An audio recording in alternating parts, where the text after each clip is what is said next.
이어서 계속해서 욥이 그 엘리바스에 대해서 엘리바스뿐만이 아니라 듣는 친구들에게 대해서 자기의 마음을 이야기하는 거죠. 또 자신의 처지를 한탄하는 것뿐만이 아니라 어제처럼 하나님한테 자기를 좀 중보해달라 이렇게 이야기하기도 하고, 또 마지막은 또 인생의 허망함에 대해서, 또 그 절망스러운 현실에 대해서 이렇게 계속해서 한탄하는 내용이 오늘 말씀에 있는데, 그럼에도 불구하고 욥은 나중에도 말씀드리겠지만 미래에 대한 소망, 또 자신에 대한 그 죄가 없음을 본인도 알고 있었으니까요. 그런 부분에 대해서 회복시켜 줄 것에 대한 그런 확신이 있었던 것 같아요. 먼저 오늘 이 말씀을 통해서 2절을 보면 이런 말씀이 있어요. 나를 조롱하는 자들이 나와 함께 있으므로 내 눈이 그들의 충동함을 항상 보는구나. 친구들한테 하는 얘기 아니겠습니까? 곶백처럼 하는 소리라고 할 수도 있겠지만 다 들으라고 하는 소리잖아요. 그럼 계속해서 이렇게 반복되는 것 같아요. 욥기의 말씀이. 재앙으로 인해서 지금 고통을 당하고 있는 욥인데 친구들이 위로는커녕 더욱 고통스럽게 하고 있잖아요. 말도 안 되는 말로, 또 핍박은 아니지만 정말 가슴 아프게 하는 말들로 힘들게 하고 있다는 거죠. 그러니까 위로와 소망을 주어야 될 친구들이 그 친구들의 입이 도리어 욥을 절망하게 하고 낙심하게 하고 고통스럽게 하고 있다는 거예요. 우리도 마찬가지지 않겠습니까? 만일 우리가 고통을 당하고 있는데 친구가 와가지고 위로는커녕 하나님의 심판을 운운하고 회개를 이야기한다면 그 옆에 있는 것만으로도 차라리 그냥 안 왔으면 좋겠다 이런 생각이 들지 않겠냐는 거예요. 이런 경우가 아니더라도 이 욥기를 통해서 몇 번 말씀을 드렸던 것 같아요. 우리는 성도잖아요. 우리 성도의 입에서 다른 사람을 정죄하고 비난하고 조롱하는 말이 나옴으로써 다른 성도를 그 마음에 상처를 입게 하고 또 낙심케 하면 안 된다는 거죠. 물론 인간의 본성이 워낙 악하잖아요. 그래서 격려하는 말, 또 위로하는 말보다 비난, 정죄 이런 말들을 하기가 쉬운 존재가 우리 임에는 틀림이 없어요. 강단에서 이렇게 이야기를 하지만 저라고 그런 말들을 안 하겠습니까? 다 똑같은 존재이죠. 그럼에도 불구하고 적어도 우리는 하나님을 믿는다고 하고 또 우리 거듭났다고 하잖아요. 그렇지 않습니까? 우리는 예수 그리스도로 말미암아 거듭났다고 하는데 우리 성도들의 입에서는 정죄, 비난 이 말 대신에 격려의 말이 넘쳤으면 좋겠고, 위로의 말이 넘쳤으면 좋겠고, 다른 사람에게 소망을 주는 말이 넘쳤으면 좋겠어요. 우리 안에 가득한 것이 결국은 넘치게 되는 거 아니겠습니까? 내 안에 누군가를 격려하고 싶은 마음이 가득 차면 그 말이 나오는 거고, 내 안에 누군가에게 소망을 주고 싶은 마음이 가득 차면 그 소망의 말이 나오는 거 아니겠어요? 우리 안에는요, 그런 생각들로, 그런 마음들로 채우셨으면 좋겠어요. 정말 그런 얘기가 있더라고요. 내가 하는 말이 나를 어떤 존재로 증거한다는 거예요. 내가 하고 있는 말이. 그리고 내가 하는 행동이 어떠한 존재인지 나를 증거한다는 거죠. 우리의 말과 행동이 나를 보여준다는 거죠. 오늘뿐만이 아니죠. 욥기를 통해서 계속 반복되어지는 것 같긴 하지만 그럼에도 불구하고 다시 한번 우리 마음 가운데 새기셨으면 좋겠어요. 내 마음 속에는 위로의 말, 내 마음 속에는 격려의 말, 내 마음 속에는 소망의 말이 넘칠 수 있도록 하나님 도와주셔서 언제 어디서든지 위로의 말, 소망의 말, 격려의 말이 나올 수 있는 나의 입술이 될 수 있도록 해달라고 이렇게 기도하는 하루가 되길 주님의 이름으로 부탁드립니다. 네, 그리고 이어지는 말씀을 보면 6절 8절이 자기의 6절부터 8절의 내용을 보면 자신의 처지에 대한 신세 한탄이거든요. 하나님께서 자신으로 하여금 웃음거리, 속담거리가 되게 하셨고, 그래서 사람들이 자기에게 침을 뱉는다고 이렇게 이야기를 해요. 예전에도 말씀을 드렸는데 아마도 욥이 겉으로는 경건한 척 했단 말이에요. 그런데 경건했죠. 척이 아니라 경건했는데 이 재앙으로 말미암아 그 사람들의 생각 가운데는 분명히 그 안에 문제가 있기 때문에, 죄가 있기 때문에 이런 재앙이 임했을 거다라는 생각을 했다는 거죠. 그래서 비웃었다는 거죠. 야, 겉으로는 정말 그런 존재인 줄 알았는데 알고 보니까 아니었네.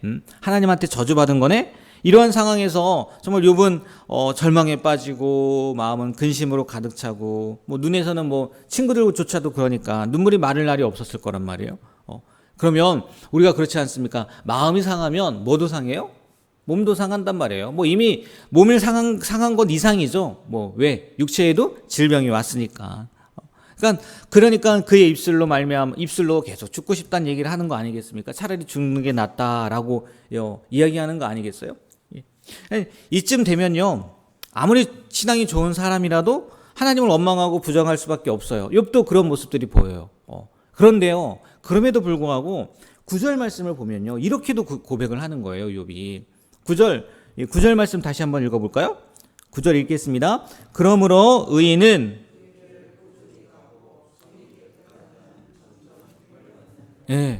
아멘.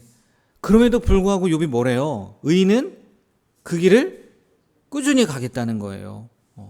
그리고 손이 깨끗한 자는 점점 힘을 얻는다고 이야기를 해요. 무슨 얘기겠습니까? 그럼에도 불구하고 나는 이 길을 하나님을 원망하기도 하지만 내 끝까지 하나님을 믿는 신앙을 포기하진 않을 거야. 그냥 끝까지 갈 거야. 꾸준히 갈 거야. 왜? 손이 깨끗한 자는 점점 힘을 얻으니까. 무슨 얘기겠어요?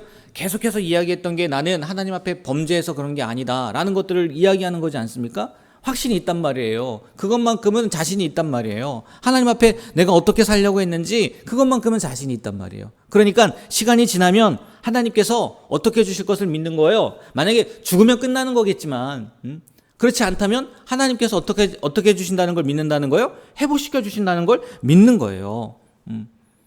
이 욥기가 기록된 목적을요, 뭐 다양하게 설명을 할 수가 있잖아요. 뭐 인간 응보만을 생각하면 안 된다. 뭐 계속 나왔던 거고. 근데 이 모습이, 이 욥의 모습을 우리에게 보여주기 위함이 아니겠냐는 거예요. 우리도 성도인데 욥과 같은 정말 그런 어려운 상황, 힘든 환경, 그런 환경이 있다 할지라도, 상황이 있다 할지라도 우리의 신앙, 우리의 믿음을 뭐 하라고요? 지키라고요. 그런 것을 보여주는 말씀이지 않겠냐는 거예요. 우리도요, 이 세상을 살아가다 보면요, 욥처럼 극단적인 상황은 아니라 할지라도요, 그 상황을 만나지 않는다 할지라도요, 얼마든지 우리가 생각하기에 심각한 고난, 어려움이 있잖아요. 그죠? 어려움 없는 사람이 누가 있겠습니까? 문제가 없는 사람이 누가 있겠습니까? 그때요, 이 말씀이 기억났으면 좋겠어요. 이 말씀이. 9절 다시 한번 볼까요? 의인은 그 길을 꾸준히 가고, 우리의 길을요 꾸준히 갈 수 있었으면 좋겠어요. 우리의 믿음, 우리의 신앙, 하나님을 향한 그 믿음을요 잃어버리지 않고요 꾸준히 갔으면 좋겠어요. 어떠한 일이 닥친다 할지라도, 어떤 문제가 온다 할지라도. 그래서 정말 그 믿음을 통해서 하나님께서 욥을 인정해 주셨던 것처럼 우리의 믿음을, 우리의 신앙을, 우리의 삶을 인정해 주시는 그런 귀한 삶을 사시게 되길 주님의 이름으로 축복합니다. 네, 마지막 한 가지만 더 보면요, 오늘 말씀이 짧기 때문에 13절부터 16절까지 말씀 다시 한번 읽어보도록 할게요. 13절부터 16절까지입니다. 내가 스올이 내 집이 되기를 희망하여 무덤에게 너는 내 아버지라, 구더기에게 너는 내 어머니, 내 자매라 할지라도 나의 희망이 어디 있으며 나의 희망을 누가 보겠느냐? 우리가 흙 속에서 쉴 때에는 희망이 스올의 문으로 내려갈 뿐이니라.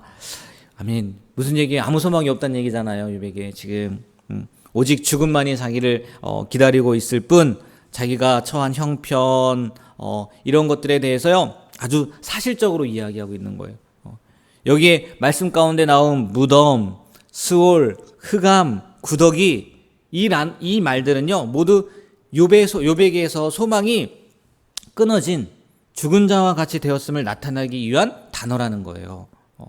그런데요, 우리가 이 말씀을 통해서 정말 깨달아야 될 게 뭐냐면, 욥처럼 특별한 고통의 길을 걷고 있는 특정한 인물에게만 적용되는 내용이 아니라는 거죠. 무덤, 스올, 흑암, 구더기. 무슨 얘기냐?